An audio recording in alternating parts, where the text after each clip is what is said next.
पाकिस्तान और दुनिया भर में लाखों देखने और सुनने वालों को अरशद शरीफ का सलाम। नाज़रीन, आज कौमी असम्बली का इजलास काफ़ी पुरअमन तरीके से हुआ और उस कौमी असम्बली के इजलास में leader of the opposition Shahbaz Sharif साहब ने काफ़ी लंबी तकरीर की और तकरीर में जितने भी उन्होंने एतराज़ात उठाए उनमें से कुछ का जवाब तो उमर अयूब साहब ने दिया, लेकिन कुछ ऐसी चीज़ें थीं जो पॉलिसी बयानात थे उस वक्त के अपोजिशन लीडर और मौजूदा वज़ीर आज़म इमरान खान साहब के, जिनके के जवाबात नहीं आए। तो हम कोशिश करेंगे कि उनके जवाबात भी आज प्रोग्राम में हासिल किए जाएँ। लेकिन सडनली क्या हुआ कि 2 दिन इतनी हंगामा आ रहा है, इवन गवर्नमेंट बेंचेस वो भी एहतजाज कर रहे थे और अपोजिशन के ख़िलाफ़ एहतजाज कर रहे थे और आज तमाम मामला तय पा गए।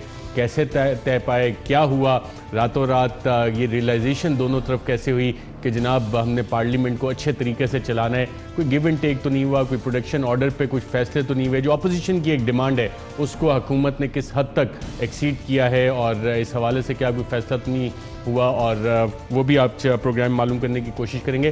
साथ साथ नाज़रीन, आज चीफ जस्टिस आसिफ सईद खोसा साहब ने बहुत अहम बातें की। एक तो उन्होंने कोई डिप्रेशन का जिक्र किया कि मईशत के हवाले से डिप्रेशन होती है, पार्लियामेंट के हवाले से डिप्रेशन होती है, क्रिकेट के हवाले से डिप्रेशन होती है, लेकिन चंद अहम बातें भी बताई जो अदलिया में बतौर चीफ जस्टिस बनने के बाद उन्होंने किया। मॉडल कोर्ट्स का क्या एक अच्छा इकदाम जिस पे कि स्पीडी एक्सपीडिशियस जस्टिस, फौरी इंसाफ, तेज़ इंसाफ मिल रहा है। साथ साथ जो इन्होंने नई टेक्नोलॉजी का इस्तेमाल किया उसमें वेब लिंक के ज़रिए वकील अगर चाहे कराची में बैठे और इस्लामाबाद में मेन इस्लामाबाद सुप्रीम कोर्ट में बैठ के केसेस चलाए गए और इससे बहुत सा जो खर्चा है वो भी बचेगा और एक्सपीडिशियस डिस्पोजल, तेज़ डिस्पोजल केसेस का उसका भी चीफ जस्टिस ने हवाला दिया। ना सिर्फ ये, एक रिसर्च इंटरनेशनल लेवल का सेटअप भी सुप्रीम कोर्ट में बन रहा है और इसके अलावा आर्टिफिशियल इंटेलिजेंस का इस्तेमाल। तो इस इदारे में ये वाले काम हो रहे हैं जिसका चीफ जस्टिस आसिफ सईद खोसा साहब ने जिक्र किया, और डिप्रेशन उन्हें किस बात पे होती है वो भी प्रोग्राम में आगे चल के बात करेंगे कि डिप्रेशन की वजूहात क्या हैं। साथ साथ नाज़रीन, अपोजिशन का जो प्लान है ऑल पार्टीज़ कॉन्फ्रेंस और उसके बाद एहतजाज, इस हवाले से पाकिस्तान मुस्लिम लीग नवाज़ की वाइस प्रेसिडेंट मरीम नवाज साहिबा ने कहा है कि चाहे कुछ भी हो वो तो एहतजाज करेंगी ही करेंगी। लेकिन दूसरी तरफ आज लीडर ऑफ द अपोजिशन और पाकिस्तान मुस्लिम लीग नवाज़ के सदर शहबाज शरीफ साहब 2 कदम हुकूमत की तरफ आगे बढ़ के कोऑपरेशन की बात कर रहे हैं और हुकूमत से दोस्ती का हाथ बढ़ाना चाहते हैं, ऑफर्स दे रहे हैं। तो पाकिस्तान मुस्लिम लीग नवाज़ में क्या ये 2 अदद पॉलिसीज़ मुख्तलिफ चल रही हैं, इस पर भी बात करेंगे। मैं अपने पैनलिस्ट का आपसे तारुफ करवा दूँ। इस्लामाबाद स्टूडियोज़ में हमारे साथ मौजूद हैं वफाकी वज़ीर बराए आबी वसाइल फैसल वाडू साहब, बहुत शुक्रिया प्रोग्राम में शिरकत करने का। उनके साथ तशरीफ़ फरमाए हैं फैसल करीम कुंडी साहब, सीनियर रहनुमा पाकिस्तान पीपल्स पार्टी के, साबिक डिप्टी स्पीकर कौमी असम्बली, और कुछ ही देर में हमें मोहसिन शाहनवाज रांझा साहब ज्वाइन कर रहे हैं पाकिस्तान मुस्लिम लीग नवाज़ से। इससे पहले कि नाज़रीन मैं फ़र्दर आगे प्रोग्राम पे जाऊं, बड़ा रेयर होता है कि बिलावल भुट्टो जरदारी साहब किसी की तारीफ़ करें, और एक तारीफ़ उन्होंने की और वो तारीफ़ थी नए ISI चीफ जनरल फैज़ की। किन अल्फाज में उन्होंने तारीफ़ की, आइए देखते हैं। मैं मुबारकबाद देना चाहूँगा कि नया ISI चीफ लग गया है और तमगा इम्तियाज़ का भी मुबारकबाद देना चाहूँगा और प्रमोशन का भी मुबारकबाद देना चाहूँगा। ऑब्वियसली ये प्राइम मिनिस्टर का पावर होता है कि किसको कब वो ISI चीफ बनाना चाहते हैं, और उम्मीद है कि वज़ीर आज़म ने ही ये फ़ैसला लिया। और जी नाज़रीन, जो वज़ीर आज़म ने फ़ैसला लिया उस हवाले से अपना चार्ज लेते ही साथ ही जनरल फैज़ ने वज़ीर आज़म पे भी कॉल ऑन किया और जो इतलात हैं कि उसमें इंटरनल और एक्सटर्नल सिक्योरिटी उस हवाले से भी काफ़ी बातचीत हुई। तो ये एक अहम डेवलपमेंट थी। बिलावल भुट्टो जरदारी साहब भी तारीफ़ करते हुए नजर आए। वज़ीर आज़म से मुलाकात आप देख रहे हैं और इस डेवलपमेंट के बाद ये तब्दीलियाँ होनी शुरू हुई। साथ एक मुलाकात भी हुई थी फादर्स डे वाले दिन मरीम नवाज साहिबा की, बिलावल भुट्टो साहब की। पार्लियामेंट में हमने देखा एक हंगामा आ रही थी और आज आखिर ऐसा क्या हुआ। मिनिस्टर साहब, क्या प्रोडक्शन ऑर्डर्स जो एक अपोजिशन की डिमांड है और पर पाकिस्तान पीपल्स पार्टी की, आज चेयरमैन पाकिस्तान पीपल्स पार्टी ने भी कहा आसिफ जरदारी साहब के प्रोडक्शन ऑर्डर्स वो जारी होने जा रहे हैं या कि उसमें फर्दर डिले है? सर आपकी ख्वाहिश है, आपका हुक्म है, आप बताएं, आप चाहते हैं तो उनसे पूछे। वो तो पूछूंगा दूसरी तरफ। सर आप चाहते हैं? नहीं, ये किसी की, फिर मैं स्टार्ट कर लूँ। मेरे ख्याल में इतना सवाल कर रहा हूँ उसका जवाब नहीं, हमारा जमहूरी हक है, मैं चाहने या ना चाहने पे है। ये गया सेंड आपका और ये आ गया जवाब, बुला लेंगे कल सर। साबिक सदर आसिफ जरदारी साहब के प्रोडक्शन ऑर्डर्स जारी हो रहे हैं। यार मैंने जादू का देखा था, लेकिन ये ऐसे और ऐसे गए और आए, मतलब इतना आपने कहा और उधर से उन्होंने कंफर्म कर दिया। फैसल वाडा साहब के पास ऐसा जादू है कि ऐसे भेजा और ऐसे आ गया। आपकी ये मोबाइल मुझे दे दें। अच्छा फैसल वाडा साहब, मिनिस्टर साहब मैं आपसे कंफर्म कर लूं जो आपने अभी फैसल करीम कुंडी साहब को कि साबिक सदर आसिफ जरदारी साहब के कल प्रोडक्शन ऑर्डर जारी हो रहे हैं। जी बिल्कुल हो रहे हैं, उनको असेंबली में याद कर रहे हैं बहुत ज़्यादा, इफ़ नेसेसरी का उसमें क्लॉज है। अच्छा, अब इसमें सवाल ये आता है कि आज जितना अच्छा हमने माहौल देखा पार्लियामान का, उसकी वजह ये थी कि ये ऑलरेडी डिसीजन हो चुका था। पार्लियामान का नहीं, नेशनल असेंबली का, सॉरी सेनेट में तो एक आपका अलग हुक्म था, इनकी ख्वाहिश थी। हमारा तो हुक्म नहीं, हमारा तो आपने हुक्म किया, इन्होंने ख्वाहिश की जमहूरियत के फरमान चढ़ाने के लिए, परवान चढ़ाने के लिए सर, ये तो जमहूरी हुसन है और हुसन को हमने पूरा लिबास पहना दिया। चलिए ये तो एक अच्छी खबर दी है मिनिस्टर साहब ने। देखिए पहली बात तो यह है कि हमें आज पता चला कि आप छुपे रुस्तम निकले, आपके हुक्म पे मतलब हुकूमत भी चल रही है, वजीर भी चल रहे होते हैं। कभी हमें सिफारिश कर दी है। फैसल वाडा साहब आपको पता है मिनिस्टर साहब हैं, वो शरारत कर रहे हैं, ऐसी आपके सामने हुआ है, आपकी ख्वाहिश पे उन्होंने अमल किया। नहीं देखें, हुक्म आपका था, ख्वाहिश इनकी थी। देखिए पहली बात तो यह है कि स्पीकर के पास प्रोडक्शन ऑर्डर, देखिए हमारे हुक्म पे अगर बात आ गई ना फैसल वाडा साहब, तो बड़े मसाइल हो जाएंगे, फिर बहुत सारी चीजें और भी हो सकती हैं। सर कभी कभी हुक्म या स्पीकर कह दे कि मैं रिमोट कंट्रोल पे नहीं चल रहा हूँ, वो कहते हैं मैंने मशावरत करनी है। भाई किससे मशावरत करनी है? अगर कानूनी मशावरत भाई उसके पास अपनी टीम है, उसी से करनी है। पार्लियामेंट में भी टीम होती है ना, तो वो विद इन सेकंड्स बताते हैं। देखिए यूसुफ रज़ा गिलानी जब स्पीकर थे, जाम सादिक के इशू हुए थे, ये शेख रशीद जो इनके अभी वफाकी वजीर हैं, इनकी उन्होंने प्रोडक्शन ऑर्डर इशू किए थे। दूसरी बात यह है, अगर इनको बहुत ही मशावरत करती, फिर अपने पुराने पाकिस्तान के चौधरी परवेज़ इलाही साहब को बुला लेते कि आपने कैसे इशू किए हैं, आपके पास क्या। ये जाहिर करता है कि स्पीकर जो है वो जानिबदार है, वो रिमोट कंट्रोल पे चल रहा है प्राइम मिनिस्टर हाउस से। वो जब कहेंगे तो फिर इशू होंगे, वो नहीं कहेंगे तो इशू नहीं होंगे। आप अभी भी खुश, अभी वो क्या चीज़ भाई पहले दिन क्यों नहीं किया प्रोडक्शन ऑर्डर? क्या हमारा जमहूरी हक है भाई। असल में अभी आपने ये फरमाइश की असेंबली में, तो आप लोग भी दिखाते कुछ है, होता कुछ है ना, दिल में कुछ होता है, दिमाग कुछ कहता है, मुंह कुछ और कहता है, ये देर ही चल रहा है सर। मोहसिन शाहनवाज रानी साहब, और क्या क्या तय पाया कि इतना पुरसकून आज कौमी असेंबली का इजलास हुआ? देखिए तय क्या पाना था उसमें मेरे ख्याल से सैनिटी एज प्रिवेल्ड, और ये निज़ाम के लिए भी बेहतर है, ये इनके लिए भी बेहतर है, ये सब के लिए बेहतर है कि ये जो हमारा ऐवान है ये बेहतर तरीके से चले। और इसके बीच में पाकिस्तान की जो कौम है वो बजट सुनना चाहती है, वो ये सुनना चाहती है कि बजट में इन्होंने क्या उनके साथ कत्लो गारत किए, और हम ये चाहते हैं कि अगर हमें उनको सुनाने के लिए पुरअमन तरीके से इस हाउस की कार्रवाई को चलाना चाहिए, जो कि सबके मुफाद में भी है, इनका भी इंटरेस्ट है, उनका बजट है। सीरियस इशू है कि honourable chief justice Asif Saeed Khosa साहब ने भी इसका जिक्र किया कि जब आप डिप्रेशन जिन चीज़ों से होती है उसमें कि अगर पार्लियामेंट की तरफ देखें तो वहाँ पे जो जमहूरियत का हाल है और पार्लियामेंट से चल रही है, ना लीडर ऑफ द हाउस को बोलने दिया जाता है, ना लीडर ऑफ द अपोजिशन को बोलने दिया जाता है। किस चीज़ का इजहार किया चीफ जस्टिस साहब ने, आइए सुनते हैं। Then we take pride in our democracy, but when we switch on the television, we see the noise coming out of the parliament, and we see that the leader of the house as well as the leader of the opposition, they are not even being allowed to speak. It depresses us. जी नाज़रीन, ना सिर्फ chief justice साहब को depression होती है, बाकी मोअज़्ज़ज़ जज साहिबान, डिप्रेसेस अस का जब लफ्ज़ है तो बाकी सबको भी इस हवाले से यकीनन डिप्रेशन होती है। फैसल करीम कुंडी साहब, ये वाकई आपको भी डिप्रेशन होती है बतौर पार्लियामेंटेरियन, एक पॉलिटिशियन, या कि ये सिर्फ आवाम का, जजेस का, बाकी जो लोग देख रहे होते हैं उन्हीं को डिप्रेस होना चाहिए? अर्ज़ भाई देखें, हमने भी 5 साल जो हुकूमत गुजारी, उससे भी अपोजिशन लीडर होते थे, अपोजिशन की बातें होती थी।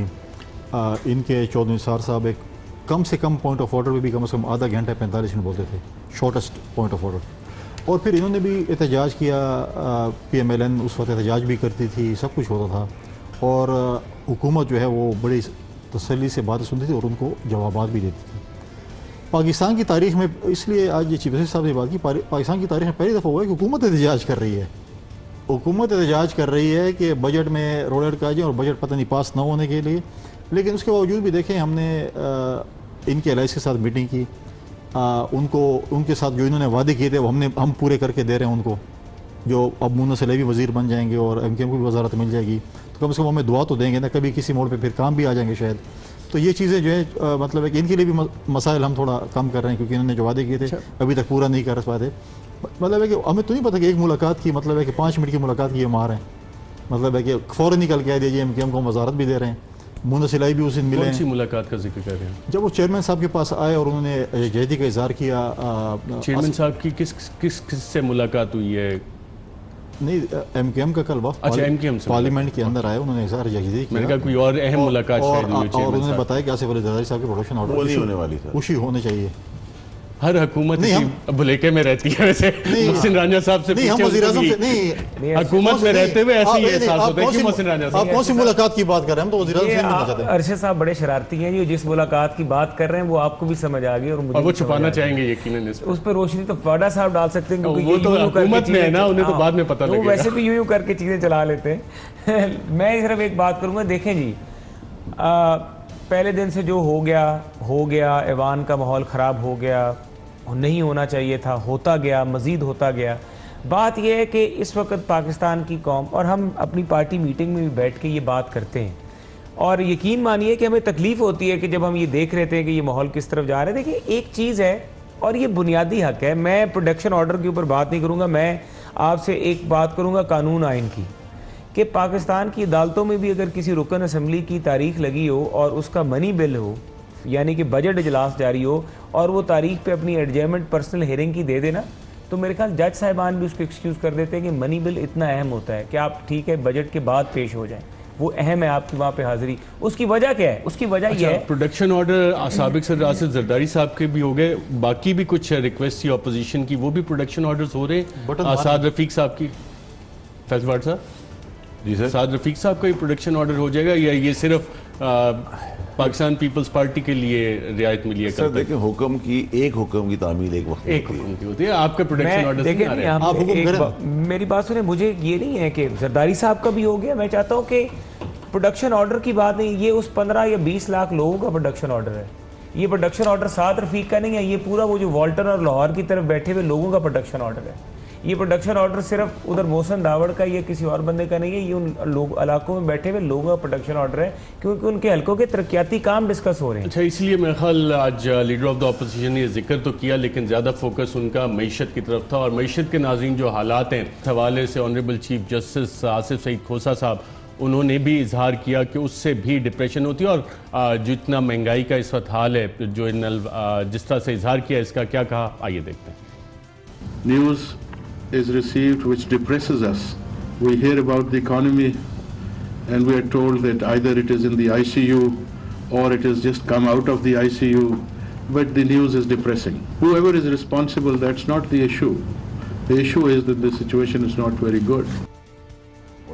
इशू ये है कि इस वक्त हालात अच्छे नहीं है, कोई कहता है मईशत ICU में है, कोई कहता है मईशत ICU से बाहर आ गई है, रिस्पॉन्सिबल कौन है उससे फ़र्क नहीं पड़ता, लेकिन सिचुएशन अच्छी नहीं है। फैसल वाट साहब, ये सिचुएशन बेहतर आप कब करेंगे? कोई कतर के अमीर भी आ रहे हैं, $22 बिलियन वो ला रहे हैं, IMF का पैकेज आपका होने वाला है उस जुलाई मिड जुलाई से बेहतर होंगे आपके मईशत के हालात या अगस्त तक जाएंगे? देखिए, मईशत के हालात और पाकिस्तान के हालात की बेहतरी की डायरेक्शन एहतसाब का अमल शुरू हो गया। प्राइम मिनिस्टर साहब बिजी थे स्टेबलाइज करने में इकॉनमी को, अब कमीशन बन गया है, उस कमीशन के तहत और बहुत सारी चीज़ें प्रोब हो रही हैं, और कौम को बताया जाएगा जी 24,000 रुपये कहाँ गए, क्योंकि 2008 से 2018 तक कोई ऐसा तरक्की काम आप मुझे बता दें जिसमें पाकिस्तान की कौम की तकदीर बदल दी गई हो, तो कोई ऐसा काम नहीं। अब आप जो 5.8 ग्रोथ दिखाते हैं, कभी 4.8 दिखाते हैं, कभी 6.2 दिखाते हैं, ग्रोथ तो आप जेलें बनाना शुरू कर दें, बनाते चले जाएं तो ग्रोथ बढ़ती चली जाएगी।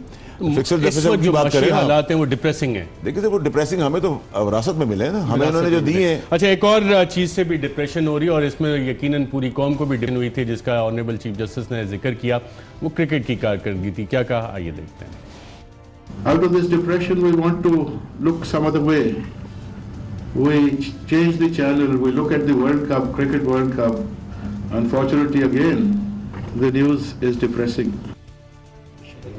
क्रिकेट टीम ने भी जो परफॉर्मेंस दी वो भी डिप्रेसिंग। क्रिकेट में तो प्राइम मिनिस्टर साहब ने उस दिन 5 ट्वीट्स भी किए, कोई रेलू कट्टे का भी जिक्र किया। अगर ये रेलू कट्टे पता था टीम में हैं तो चेयरमैन PCB को कह के पहले नहीं एड्रेस हो सकता था कि ना ऑनरेबल चीफ जस्टिस को डिप्रेशन होती, ना पूरी कौम को डिप्रेशन होती। इवन आपको भी यकीनन डिप्रेशन हुई होगी जब इंडिया के खिलाफ पाकिस्तान हारा।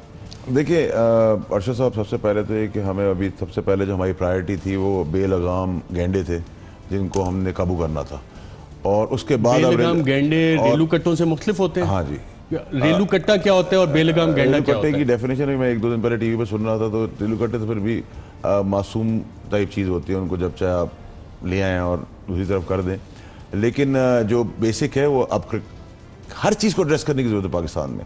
आप क्रिकेट ले लें, आप कोई भी दौरा उठा लें, आप पुलिस ले लें, कानून साजी के ऊपर ले लें, डेवलपमेंट के ऊपर ले लें, आपको पाकिस्तान की हर चीज़ में इमरान खान साहब की ज़रूरत है, और जैसे जैसे ज़रूरत के तहत वो आते जाएंगे वो चीज़ें ठीक होती जाएंगी। रेलू कट्टों की भी ज़रूरत है, रेलू कट्टों को सिर्फ सॉर्ट आउट करने की ज़रूरत है। सॉर्ट आउट करने। जो आपने ऑनरेबल चीफ जस्टिस साहब को सुना, उन्होंने 3 बेसिक कंसर्न्स का इजहार किया। आपको भी इन्हीं तमाम चीज़ों पे तशवीश होती है, और ख़ास तौर पे क्रिकेट के हवाले से जो पूरी कौम को डिप्रेशन हुई, उसकी क्या वजह है? देखिए, पहले भी काफ़ी डिबेट हुई, माजी में भी जो इमरान खान साहब की ट्वीट्स हैं, अब मैं कहता हूँ कि अब मुझे दोबारा रिपीट करनी पड़ेगी, इनको एक मिनिस्टर रखना पड़ेगा वो ट्वीट्स डिलीट करने के लिए। क्योंकि माजी में जब मैचेस होते थे तो उन्होंने नजम सेठी साहब के ऊपर भी तनकीद की, और उस वक्त के प्राइम मिनिस्टर के ऊपर भी तनकीद की। अब तो इन्होंने कहा कि मानी जैसे लोगों को चीफ वो होना चाहिए था, पीसीबी का चेयरमैन, वो भी बन गए। उसके बावजूद भी अगर वज़ीर-ए-आज़म को पता है कि इस टीम में रेलू कट्टे जा रहे हैं, जो कि मैं नहीं समझता कि ये ज़बान इस्तेमाल करनी चाहिए थी वज़ीर-ए-आज़म साहब को। अपनी टीम का मैच से पहले ही मोरल डाउन कर दिया आपने। वज़ीर-ए-आज़म साहब इस किस्म की ट्वीट करते हैं, और फिर आपने उस पर क्यों नहीं कहा अपने पीसीबी के चेयरमैन को कि इन लोगों को सेलेक्ट ना करें, ये ना करें, वो करें। उस वक्त तो ये कहते थे कि इसमें तो प्राइम मिनिस्टर भी इन्वॉल्व है, आज कौन इन्वॉल्व है? फिर ये चीज़ें अगर आप करेंगे, देखिए ऐसे लगबात जब आप करते हैं, फिर रिटर्न में जब आपके ऊपर कोई बोलता है, फिर आप खड़े हो जाते हैं कि जी हमारे जो है खान के मुताल्लिक़ वो तो बिल्कुल। आप सेनेट के आज जो वाक़या हुआ उसका हवाला दे रहे हैं, सेनेट में क्या हुआ? सेनेट में तो आज जो आपने भी देखा होगा, मनी वाला साहब मिनिस्टर हैं, शायद वो उधर बैठे हुए होंगे या नहीं होते, लेकिन आज आप देखें उसके कुछ विजुअल्स हैं, अगर आप कहें, अगर आप। मैं भी कल आंखों देखा हाल मेरे पास भी और आज का भी है, आप विजुअल दिखा लें पहले, फिर मैं बात जी नाज़रीन, आज सेनेट ऑफ पाकिस्तान में ये नाखुशगवार वाक़या पेश आया, जिसमें कि फ़िज़िकल असॉल्ट की कोशिश हुई, धक्के घूसे मारने की कोशिशें भी हुई, और फिर बाद में महल सार्जेंट एट आर्म्स हैं वो भी आ गए, गालिबन रज़ा रब्बानी साहब, उनके ऊपर असॉल्ट करने की कोशिश हुई, दीगर अपोजिशन के लोगों पे कुछ ऐसा ही मामला था। फैसल करीम कुंडी साहब, देखें, कल मौलाना तौर रहमान साहब एक स्पीच कर रहे थे, उन्होंने बात की, उसको जो है पीटीआई के जो लीडर ऑफ द हाउस थे और कुछ ऐसे वज़रा थे और कुछ मिनिस्टर इन वेटिंग थे, जो कि उन्होंने बड़ा शोर शराबा मचाया।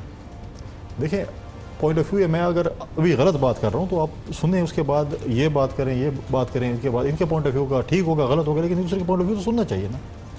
लेकिन आप अगर बोलें कि जी आप वज़ीर-ए-आज़म साहब ने कोई जो स्पीच की है उसके ऊपर आप कोई बात नहीं करेंगे, वज़ीर-ए-आज़म का आप नाम नहीं लेंगे, भाई क्यों नहीं लेंगे?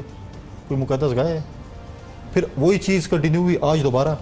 रज़ा रब्बानी साहब गए, उन्होंने मौलाना साहब को भी थोड़ा ठंडा करने की कोशिश की, फिर वो ग़ालिबन नौमान वज़ीर साहब के पास गए पीटीआई के, उधर उनको मतलब है कि धक्का टाइप दिया। अब मुझे बताएं, आप भी गवाही देंगे, शायद मेरे ख्याल में इस पैनल में जितने बैठे हैं रज़ा रब्बानी की गवाही देंगे, कभी उन्होंने इस किस्म की मिसबिहेव टाइप वो नहीं किया। लेकिन उसके साथ जो आज उन्होंने मिसबिहेव किया, खामखा जब पीछे से मैं वही रिमोट कंट्रोल, क्योंकि रिमोट कंट्रोल के नए सेल डाले जाते हैं तो फिर इस तरह की एक्टिविटी होती रहती हैं, तो फिर ये चीज़ें आज जो कार्रवाई, देखिए आप एक पार्लियामेंटेरियन कैसे रोक सकते हैं? हाँ, अगर उन्होंने गलत ज़बान इस्तेमाल की, ये चेयरमैन सेनेट का काम है कि उस अल्फाज को एक्सपंज कर दे, लेकिन आप बोलें कि नहीं फलां बंदा इस असम्बली में ये बात नहीं कर सकता है, तो ये बात तो गलत है। आपने कितने आपने तो पार्लियामेंट पे लानते भेजी हैं और हमने आपको कुछ नहीं कहा। देखिए मेरी बात सुने अरशद साहब, जब इनकी हुकूमत में शेख रशीद को 3.5 साल प्रोडक्शन ऑर्डर नहीं दिया गया तो हलाल था, अब हराम हो गया।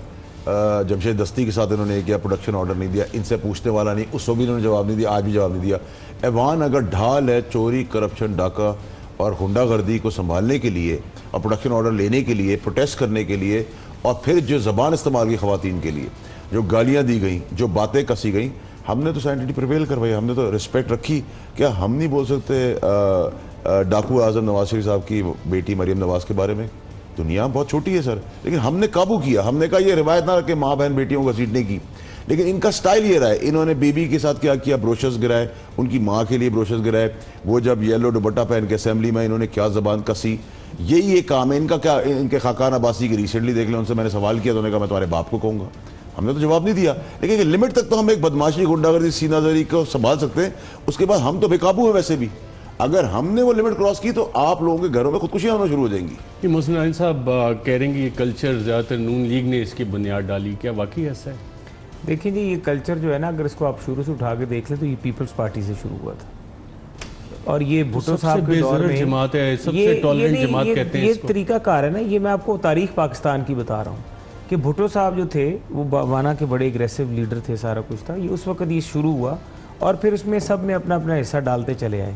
मैं ये नहीं कहता, और उसमें इंतहा ये हो गई कि फिर जब यहाँ पर शलवारें गीली हो गई, लोगों की कंटेनर के ऊपर खड़े हो गए, और उसके कंट्रीब्यूटर कौन है? वो ये हैं, मेरे साथ बैठे हैं।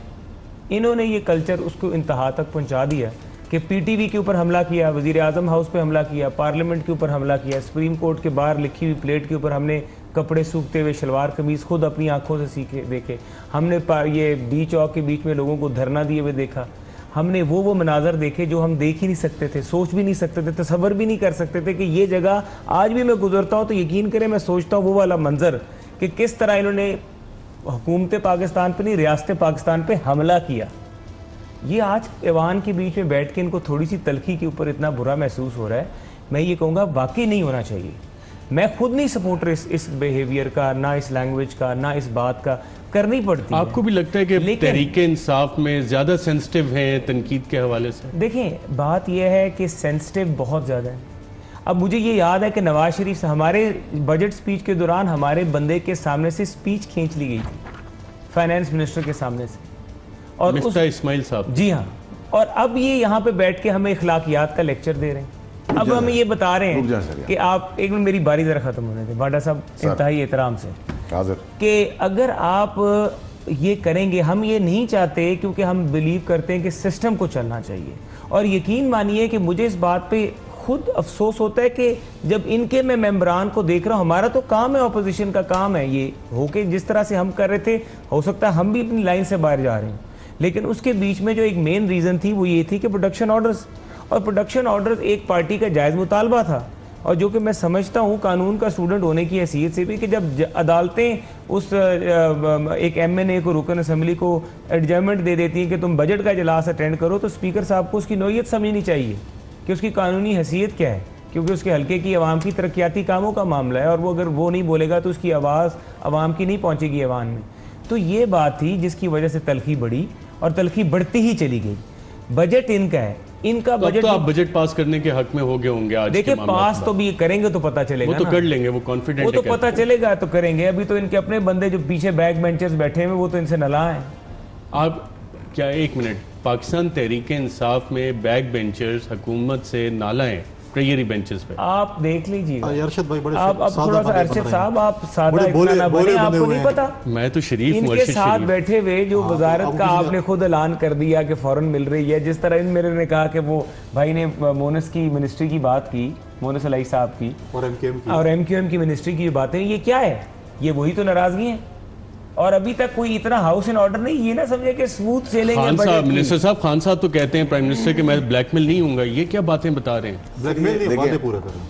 अर्शद आप एक मिनट मुझे भी दे देना, आप इनको हर उस वक्त दौर में भी देते थे, आप भी टाइम दे। यार मैंने अभी तो लिया फैसला। उस दौर में सिर्फ आपको टाइम मिलता था, उन्होंने बॉयकॉट किया हुआ था। आपके कंटेनर के नीचे बंदा नहीं होता था, लेकिन पूरी टीवी दिखाती थी चैनल। मेरी बात सुने अर्शद साहब, इतना मुल्क के बेहतरीन हालात, इतनी ज़बरदस्त, इन्होंने भी कहा कि हमें दर्स ना दें अखलाकियात का। बिल्कुल, इनके पास कोई शर्म है कि ये हमें दर्स और हमें हिदायत और हमसे सवाल कर रहे हैं कि बताओ मईशत का क्या किया। भाई इनसे पूछे 24,000 करोड़ रुपए कहाँ गए, इनसे पूछे कि 78 करोड़ रुपए की इनके लीडर नवाज शरीफ साहब की दीवार गवर्नमेंट खजाने में पड़ी, इनसे पूछे कि उनका बेटा 650 करोड़ के घर में रहता है, 28 करोड़ रुपए गरीब के टैक्स के पैसों से अपनी सेहत पे लगा दिए, 34 करोड़ रुपए शहबाज शरीफ साहब ने अपना जहाज छोड़ के एक और बादशाही जहाज प्राइम मिनिस्टर का इस्तेमाल किया। हमारा लीडर, हमारा चेयरमैन, हमारा प्राइम मिनिस्टर, पाकिस्तान का प्राइम मिनिस्टर सड़कें अपनी जेब से बना रहा है, फेंसेस अपनी जेब से बना रहा है, नौकरों के बिल अपने दे रहा है, खानों के बिल अपने दे रहा है। इनको तो हेलीकॉप्टर में पाए आते थे, अब यहां भी रुक जाए सर। इतना जबरदस्त मुल्क उन्होंने दिया।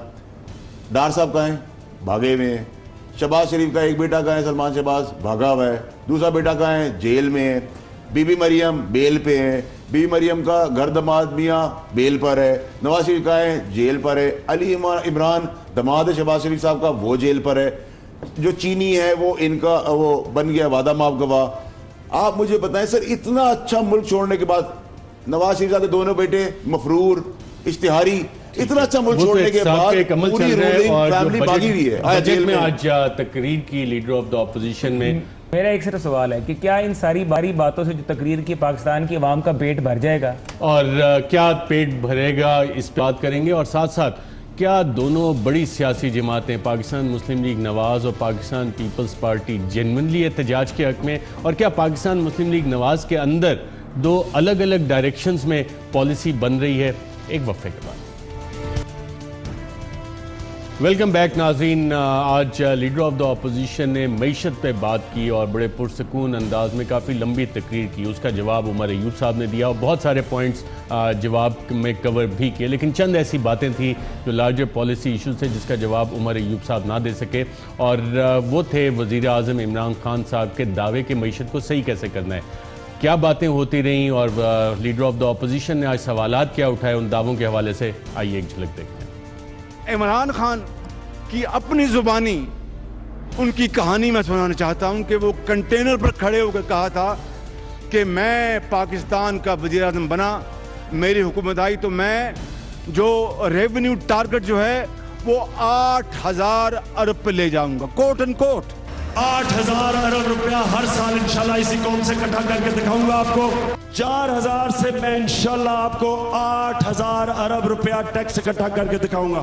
कंटेनर पे, सड़कों पे, सेमिनार्स में ये कहते थे कि मुस्लिम लीग नून की हुकूमत इनडायरेक्ट टैक्सेस लगाती है जो आवाम का माशी कत्ल है।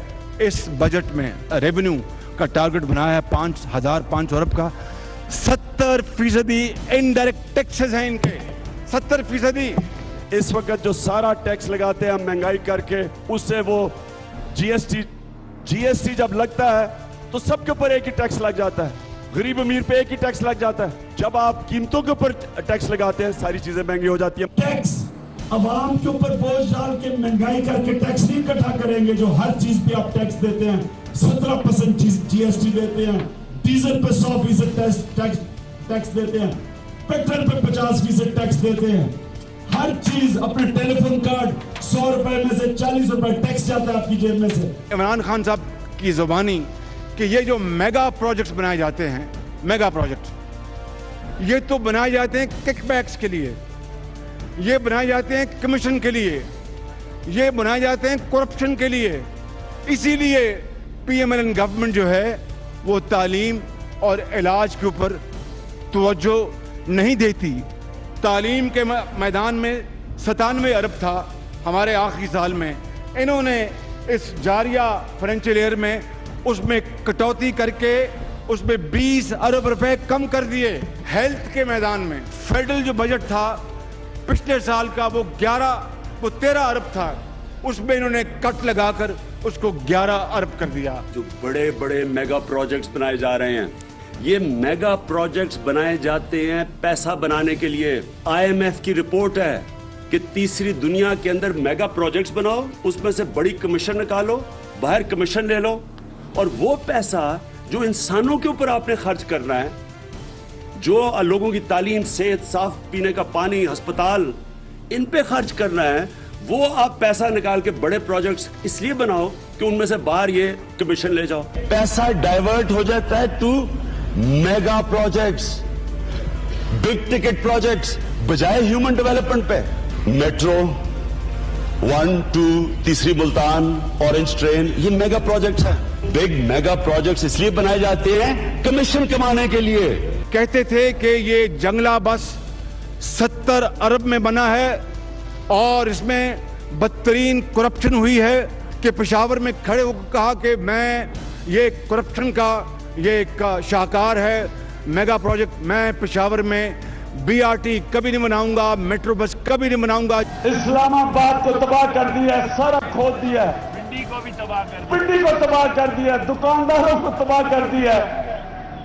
मेट्रो बना के पेशावर है तो पेशावर के लोग फैसला करेंगे कि उनको मेट्रो चाहिए या उन्होंने अपना सीवरेज सिस्टम ठीक करना है, साफ पीने का पानी लेना है, तालीम पे लगाना है, ये पेशावर के लोग फैसला करेंगे, चीफ मिनिस्टर फैसला नहीं करेगा। 38 अरब रुपए से शुरू होने वाला ये मंसूबा 1 खरब 100 अरब तक पहुंचा चाहता है, 100 अरब तक। ये चारों मिलकर तकरीबन 70 किलोमीटर बनते हैं। पेशावर बीआरटी सिर्फ 26 किलोमीटर है, वो ये 70 किलोमीटर 100 अरब में, और अकेला पेशावर मेट्रो जो है वो सिर्फ 100 अरब में। ये मुकाबला करते हैं ना पख्तूनख्वा के अंदर, ये जो पेशावर में बनने लगी है मेट्रो, वो मेट्रो की 2 साल फीजिबिलिटी बनी थी, एशियन डेवलपमेंट बैंक ने बनाई थी। और वो जो मेट्रो है वो बल्कि नफा कमाएगी, कोई सब्सिडी नहीं है।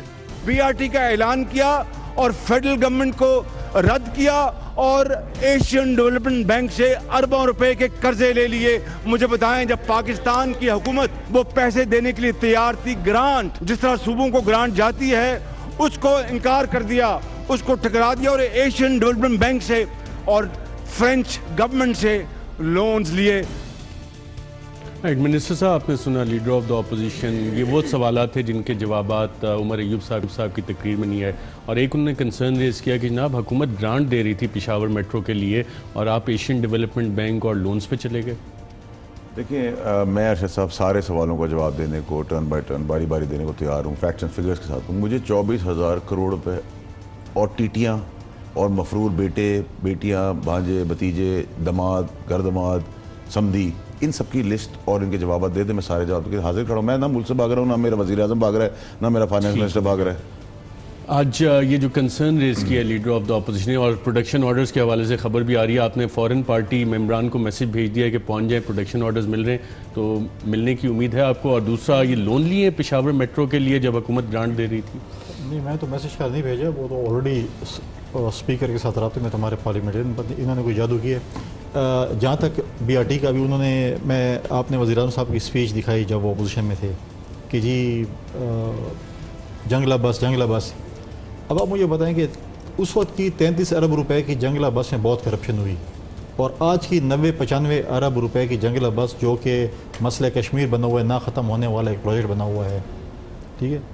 अब आज तक मतलब है कि आज भी कोई डेट नहीं दे सकता कि जंगला बस सर्विस पेशावर बीआरटी का। अब वो कह रहा था कि कारोबारी तबका जो है, बिजनेस कम्युनिटी वहाँ पे जलील हो रही है। आपने कितना जलील किया हुआ है पेशावर में अपने बजाय? आपके 2 मेन प्रोजेक्ट थे, एक जंगला बस, बल्कि 3, एक पुल हयाताबाद की जिस पे अभी वो सेल्फी लोग खींचते हैं, बाकी वो काम का नहीं है, और तीसरा जो है वो आपके बिलियन ट्रीज, जिसमें अब आजकल जंगलात में बहुत आग लग रही है वहाँ पर, क्योंकि गिने न जाए, मतलब जो तरीक़ाकार होता है इनका। तो आज तक आप मुझे बताएं कि आपने 5-6 साल में ये प्रोजेक्ट दिए कि पूरे KPK में, और उनका ये हाल है। बाकी प्रोजेक्ट तो अभी ये बताएंगे, इनका तो कोई अभी विजन ही नहीं है कि आगे क्या करने वाले हैं। वो 350 डैम्स वगैरह वो तो छोड़ दें। जो अपोजिशन में उन्होंने स्पीचेस की थी, आज उनके सारे उठन, और उमर अयूब सब क्यों बयान करेंगे? उस वक्त तो वो PTI में थे नहीं ना, उस वक्त वो कहीं और थे, तो आज किस तरह वो कहेंगे कि उस वक्त वो ठीक कह रहा था या गलत कह रहा था, जो भी है। देखिए, ये चीज़ें इन्होंने जो माजी में एक ट्रेंड सेट किया है, PTI ने एक ट्रेंड सेट किया था, जो ये बातें करते थे, आज उसी पर अमल दरामद करें ना। आज इन्होंने कहा ना, मोबाइल कार्ड की बातें कर रहा था, 45 रुपये पेट्रोल की बातें कर रहा था, अभी यकम से फिर मुझे जो इन्फॉर्मेशन है, यकम से फिर पेट्रोल महंगा कर रहे हैं। इन्होंने कहा था ना कि 200 तक पहुंचाएंगे, तो मेरे ख्याल में उसी पे अमल। मुस्लिम साहब, 3 अदद मेट्रो बनी, मुल्तान, पिंडी, लाहौर और पेशावर की एक metro leader of the opposition कहे थे कि उन सबसे ज़्यादा कीमत है। तो ये कैसे पॉसिबल होता है कि 3 मेट्रो उससे कम कीमत में बन गई? पेशावर में कोई हाईटेक मेट्रो बन रही है, कोई इत्तलात है आपको? देखिए जी, जो मेट्रो का कॉन्ट्रैक्टर है, अगर आप उसको निकाल के देख लें तो वो क्वालिफाई नहीं करता था। आपने एक बंदा जो एब्सकॉन्डर था उस वक्त लाहौर से, एंटी करप्शन की अदालत का, और जिसके ऊपर सीरियस इश्यूज थे कि इसकी जो प्रोफेशनलिज्म है वो क्वेश्चन हुआ था, उसकी क्वालिटी ऑफ वर्क क्वेश्चन हुई थी बिफोर डिफरेंट रेगुलेटरी अथॉरिटीज़, आपने उसको कॉन्ट्रैक्ट उठा के दे दिया। पहली तो वायलेशन वो है। बताएं कितनी कमीशन ली उसमें से आपने उसको कॉन्ट्रैक्ट देने की? अरबों रुपए की कमीशन ली गई, और वो प्रोजेक्ट जो अरबों से शुरू हुआ खरबों में पहुँच गया, और आखिर में उसी को फंड करने के लिए आपने लोन भी लिए। इतनी बड़ी एम्बैरसमेंट कि आज आंधी चले तो BRT की जो है छतें उड़ जाती हैं उसकी स्टेशंस की। आज पानी बारिश हो जाए तो उसकी जो सड़कें हैं वो दरिया का मंजर देती हैं, यूँ लगता है कि बंदा वीनस में फिर रहा है।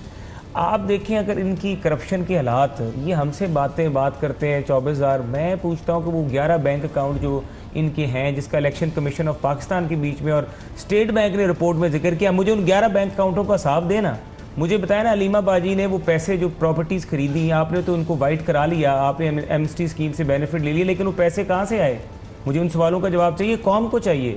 आपने चाहे आप कहते हैं हेलीकॉप्टर पे, आपने हेलीकॉप्टर गैर कानूनी तौर पे खैबर पख्तूनख्वा गवर्नमेंट का यूज़ किया, आपने BRT में करप्शन की, आपने सुनामी ट्री में करप्शन की, आपने खैबर बैंक में करप्शन की, आपने मालम जबा में करप्शन की, आपकी करप्शन की स्कूल्स, और आपकी लंबी कहानी है। आप मुझे करप्शन कंपनी का हिसाब दें तो फिर आप मेरी करप्शन पे बात करें। ये करप्शन का नैरेटिव अरशद साहब आप कौम नहीं ले रही। अब बात है कि गरीब को रोटी दो, गरीब के सर से छत ना खींचो, उसके तन से कपड़े ना खींचो।